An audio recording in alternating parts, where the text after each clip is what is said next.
In this video, we'll discuss the simplex method for minimization problems. Now, in a minimization problem, you're given an objective function which you're trying to minimize.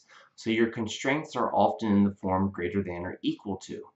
And again, we know that our x values and our constants at the end there are all going to be greater than or equal to 0. Now, minimization problems often occur when we're trying to minimize costs. It often happens in business situations, but also in very other real-world situations. Now, the problem is that when we talk about doing linear programming in standard form, it's often done with maximization problems. So what we have to do is we actually have to convert our minimization problem into its dual maximization problem. And what the von Neumann duality principle tells us is that our objective function w of the minimization problem in its standard form has a minimum value if and only if the objective function z of its dual maximization problem has a maximum value. And more importantly, those two values will be equal. So in other words, if we solve the dual maximization problem, we can know what the minimization value is. So how do we do that? First thing we're going to do is we're going to start with the augmented matrix from the minimization problem. And the last row we're going to put there is our objective function from the minimization. We transpose the matrix. So we're going to take our first column, it becomes the first row, so on and so forth. We take that transposed matrix and we now turn in new inequalities that are all less than or equal to, because it's now the dual maximization problem. Based on that dual maximization problem, we create the simplex tableau and use the simplex method to find the maximization. Now, the key thing to remember in this case is that when we solve this, the actual values for the x1, x2 from the minimization problem will actually be under the slack variables in the dual maximization problem. But the objective function value is still the bottom right-hand corner, because remember, the objective function value for the minimization will be the same as the objective function value for the dual maximization. So let's look at an example of this to help make sense of what this means. Say we have this minimization problem here, where we want to minimize w equals 3x1 plus 4x2, and we have these three constraints. Now, again, we can't do the simplex method on the minimization, so we have to convert it to its dual maximization problem. First thing, we create the augmented matrix. So just treat it like they are equations. So we got 2, 1, 6, 1, 1, 4, and 1, 3, 6. Then we have this last row, which will be the actual objective function from the minimization. And we do 3, 4, and currently that minimization value is 0, because we don't know yet. Now we want to transpose that matrix. So our first column becomes our first row. Our second column becomes our second row. And our third column becomes our third row. From the transposed matrix, we can now work to put together the dual maximization problem. So the first thing we have to do, though, is write the inequalities. So we start with our objective function, which we get from our last row. Now we're going to use z for the maximization, and we're going to use y's now for our variables because they are not the same as the x's from the minimization.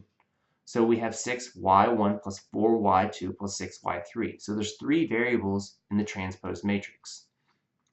Now we can create the two inequalities based on our first two rows here. And these are less than or equal to because we're now in the maximization problem.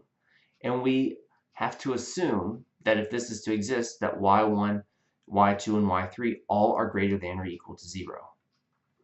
Now we have our inequalities. We can turn this into their equations. So I'm going to leave the minimization and the maximization problems up here. And you can see this is the dual maximization to it. So we're going to create the equations for those constraints using slack variables. So first equation gets an S1, second equation gets S2. And based on this, we can now create the simplex tableau. So we know we have 2, 1, 1, 1, and then 0 for slack 2, and then 3. And then 1, 1, 3, 0 for our first slack, 1 for our second, and then 4. And now we got to create that third row based on our objective function. But remember, it's the opposite value. So it's -6, -4, -6. And then we don't know the values. We have no slack variables, and we don't know the objective function, so we put in 0. So first thing I want to do is realize then that in my last here at S1 and S2, that last row, that's going to be my X1 and X2 values. And then my minimized value will be the last entry, which is going to be my W. So Z and W there. All right, now let's do the simplex method. So I can choose either column 1 or column 3 since they are the same most negative value. I'm going to choose column 1 as my entering column. And in this case, the first row will be my departing row. Well, why is that the case? Well, if I take my augmented part, my 3 divided by my first entry, that's 1.5. Whereas 4 divided by 1 is 4. And I want the smallest entry there, so I know that's going to be my departing row. First thing I'm going to do is simplify that entire row so that my first value becomes 1 so it can pivot easier. So I'm going to divide or multiply everything by 1/2. Now I can go through and simplify my other 2 rows based on that. So in the second row, I'm going to subtract row 1. In the third row, I'm going to add 6 times row 1. Now I'm going to do this instantly. You can work it out by hand and verify that you end up with the same numbers. Now if I look at my bottom row in my simplex method, I say, oh, I still have -3 and -1. I'm going to go to my most negative value, so -3. That will be my entering column. Now if I check my rows, my departing row will be the second row this time. Why? Because 3/2 divided by 1/2 is 3. 5/2 divided by 5/2 is 1. That's the smallest value. So there's my departing row. Now I'm going to take that second row and multiply by 2/5 so that that specific value can become 1. This time, to the first row, I'm going to have to subtract half of row 2. And to the third row, I'm going to have to add 3 times row 2 so that I can get that specific entry to become a pivot. Now, I simplified very quickly again. You can go back and check that yourself to verify you know how to get each of those values. But I still see that I have a negative right here. So I have to do this again. This time, my entering column, and now my departing row will be my first row again. So that's going to shift the pivot in that first row to my second column instead of my first column. And again, why is this the case? Because 1 divided by 2/5 is 5/2 or 2.5, whereas 1 divided by 1/5 is 5. So I know I've got this entry. I'm going to multiply that entire row by 5/2 to make that become 1.